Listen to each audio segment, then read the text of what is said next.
So Aerith is talking to this voice or whatever, but then once that's done, she comes out and she starts speaking with Red. They have this conversation that's like very plot heavy. And this is something I wanted to go over a little bit. I can't remember what they said. They're talking about the materia that Aerith has. We see it early on in the game when we have that prologue with Zack and maybe his timeline, right, when it falls out of Aerith's bow. So every time she has a bow in her hair, she's always tying the white materia back behind her braid. And they're talking about the whispers at the end of Remake. Yeah, and they're saying, like, these memories are gone or something. Every time the whispers touch me, I lose something, a part of myself. And it's all tied into Aerith's materia and how it's lost its color. She's like, what color would you say this is? And he says, none. Yeah. Mm-hmm. Like nothing, It has right? no color or something like that. It has no color. Yeah. What color would you say this is? None? Thing is, it used to be white. And it's implying that when whatever happened with destroying Fate, like changed the materia, so it's no longer the white materia. And I have notes written down. And I was like, memory stolen by whispers. What's happening? This is kind of a theme that goes on throughout the game, but it's like, Square, you better make this make sense. Because make sense. Like, this is another one of the things I'm talking about that I swear they're going to lean into some kind of alternate universe colliding type thing. And this is part of that. Like the two are merging. Well, whatever they choose, it needs to make sense and it needs to be answered. Yeah. Like, don't pose the question and then assume that it's because of fantasy. Listen, they already promised that they're going to deliver. Okay? They promised it's going to be the best game ever made. It's going to be the perfect game that exceeds everyone's expectation. But that's my thing. I hope that's true. But I really do. This is my issue, right? Because like you have people on YouTube and doing these fan theories and it's fun. I get that. But they keep opening up these boxes of like these mystery boxes of like, you better answer these questions. And I think it's cool because it's kind of playing off of the same things that happened through Remake. And I hope that they do answer the questions. But there's a lot of times I wrote down in my notes, I said, we've already had like moments like this 3 times and I still have no idea what's happening. Yeah. Right. So I'm getting more confused. I like these little like Easter eggs, or not Easter eggs, but these little points of like mystery. But I'm like, you better make this make sense, Square. Yeah, when you start just getting questions and questions and questions and no answers, then you start to question whether or not they're going to actually be able to answer all of those in the third installment. So from a writing perspective, if you're going to have a trilogy or a series of TV episodes or whatever, the best way to keep people on board when it comes to questions and answers is to ask questions that make people want to know. And then as you get to the end of the first installment, you answer a couple small ones, you know, but you still leave bigger ones hanging on. Yeah, or hint to something. Or hint. Yeah, that there's like, give you a little slice of like, okay, that's maybe what they're talking about. Like, it's good to keep developing more questions in your audience, but you have to start answering a few to give people some payoffs so they don't feel like the third installment's just going to be a big disaster fest. Because what happened, I don't know if you remember the series on TV called Lost. Lost started out asking all these really interesting questions. Anybody who watched Lost. But then they just, as they kept going, they just kept asking and posing more and more questions. And so then it gets to the finale and everybody, dumbly, I knew this wasn't going to be the case because you don't have enough time to answer all of those questions in a single finale, right?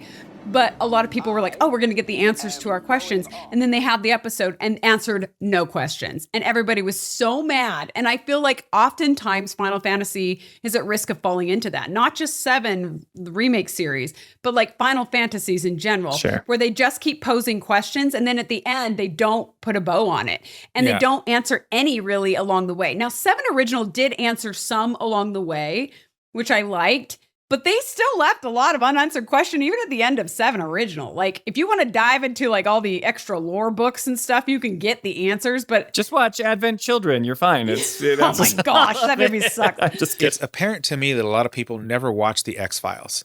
Because that entire series was predicated on unlimited amount of questions that are never going to be answered. Sure. But that's different because that's kind of the purpose of X-Files. Yeah, that's what you're there for. Like, aliens are mysterious. Is that it's all a mystery, and we are humans trying to solve the mystery. But they're still answering questions about relationships, about people on Earth and what they're doing. Like, they're still tying up the ends of these individual stories, which is not what's really happening In this case, they're just posing more and more questions. Right. Like, I don't mind if there's scenes of like misdirection or even Totally kind of the playful nature that they're going about telling this. Yeah. But this is just another time. This is an instance when I'm like, they're making me say, okay, I'm confused. Please make this make sense. Yeah. But well, ambiguity is the enemy of storytelling. When I was in film school, that's what I heard over and over again. Ambiguity is the enemy of storytelling. It's okay to have questions. It's okay to wonder what's going on. But when you get too ambiguous for too long, people throw their hands in the air and they're like, this is stupid. Sure. Because they don't know what's going on at all. When you can't coherently follow a storyline,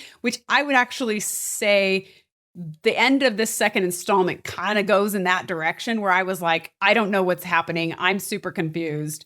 That's not a good place to put your viewers or the gamers in. Right. If you want to tell a coherent story. So they have a big responsibility to meet that perfect game bar that they've established because they have a ton to tie up. Yeah. We will answer every question. That's what they said. They said they will answer every question. Okay, so, They've never done that in Final Fantasy. Let's put it this way. In the 2020s, if you want to put it that way, they now have the tools available to them to actually deliver that.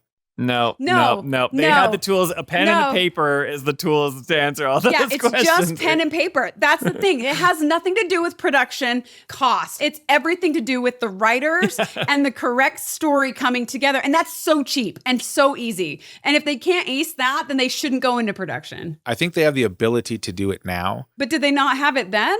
I feel like the 90s and even earlier than that, and even I think even into the early 2000s, there were a lot of gaps in tooling for all this kind of stuff. In writing? All over the place. Writing, production, graphics, just a lot of things that they didn't have the tool sets to the extent that they can do today. Sure. Right? I don't think that matters for story. Now, you can also say like, well, if you just take purely the story, like, okay, well, that's literally pen and paper and that's been around for hundreds, thousands of years, right?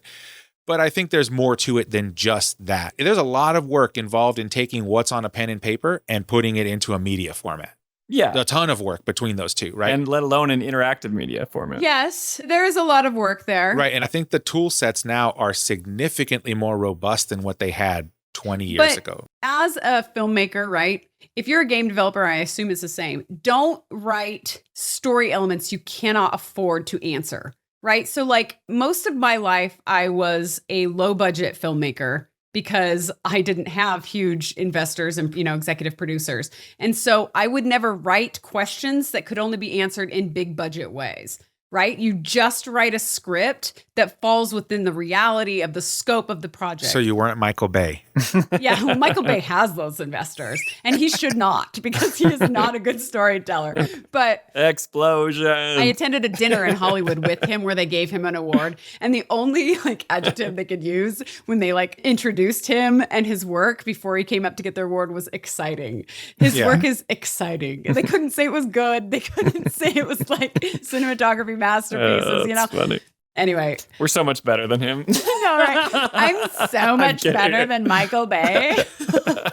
He ruined Transformers. Thank you. Ninja Turtles. Yeah, he did. But as far as I'm concerned, Ninja Turtles, whatever's out there now, it doesn't exist to me. Yeah. The 80s were the peak. Now, don't get me wrong. I'm very hopeful that they're going to ace it in the end. Yeah. I'm just so cautious because of what they've done to me with so many of the endings of all the Final Fantasies up until this point. I will actually be upset if they don't nail it on this one, not because it's 7. I will be upset because I will be concerned about what they're going to do with 6 Remake. Oh, yeah. When they do it. See, the silver lining for me is that the fact that they're talking about answering questions is that at least they have publicly stated that they're going to try. Maybe they're not going to work at it, but they know that there's some type of pressure on them. I'm not saying they watch this podcast, okay?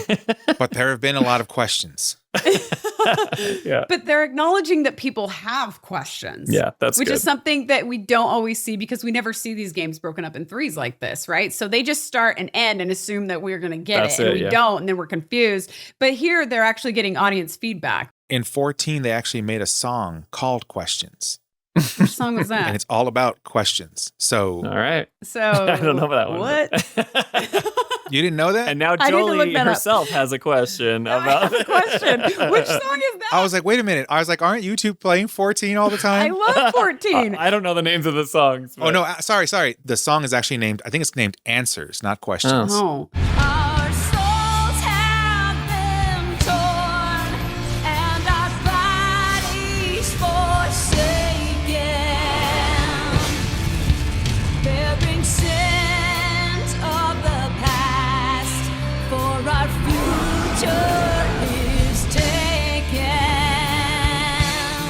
that's what they need to be playing over and over again as they're finishing writing up the third installment. My gosh.